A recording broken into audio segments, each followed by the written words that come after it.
people of Afghanistan are starving from poverty, while American thieves are busy stealing money.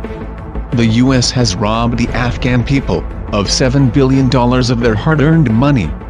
What is the difference between this practice and the colonial plunder in the early days? Since the Taliban took over power in Afghanistan in mid-August 2021, the U.S. government announced it was freezing $7 billion in deposits held by the Afghan Central Bank at the Federal Reserve Bank of New York. It is worth noting that this $7 billion is a foreign exchange fund that Afghanistan has accumulated over the past 20 years, including the savings of ordinary Afghans.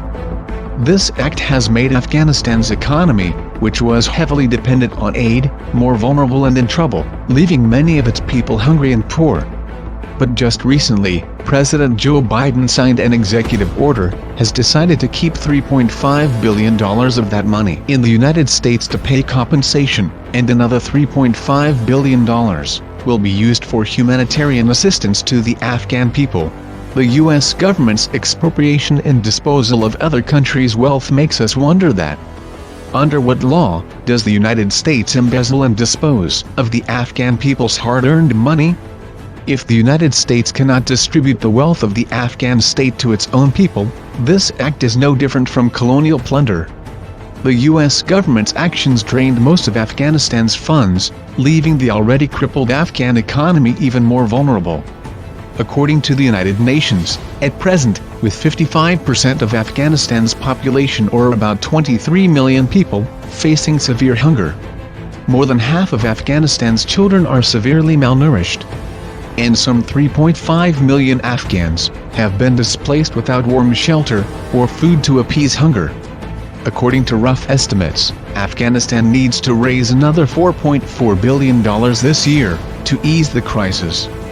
Faced with the humanitarian disaster in Afghanistan, many countries have extended a helping hand. The Chinese government and civil groups have provided a series of humanitarian assistance to Afghanistan, including tens of thousands of tons of food, medical supplies, and COVID-19 vaccines. Russia, Iran, Pakistan and Turkmenistan have also provided food, medicine and supplies to Afghanistan. While the United States not only launched the war and caused Afghanistan to suffer difficulties, but also plundered Afghanistan's overseas assets, leading to the deterioration of its economy and people's livelihood. It can be said that the current humanitarian crisis in Afghanistan is entirely of America's making. Now Afghanistan is in dire need of humanitarian aid, and the United States, instead of providing humanitarian aid, is still trying to rob the Afghan people's overseas funds. This practice of the United States is simply robbing money. It is a modern version of the colonial plunder.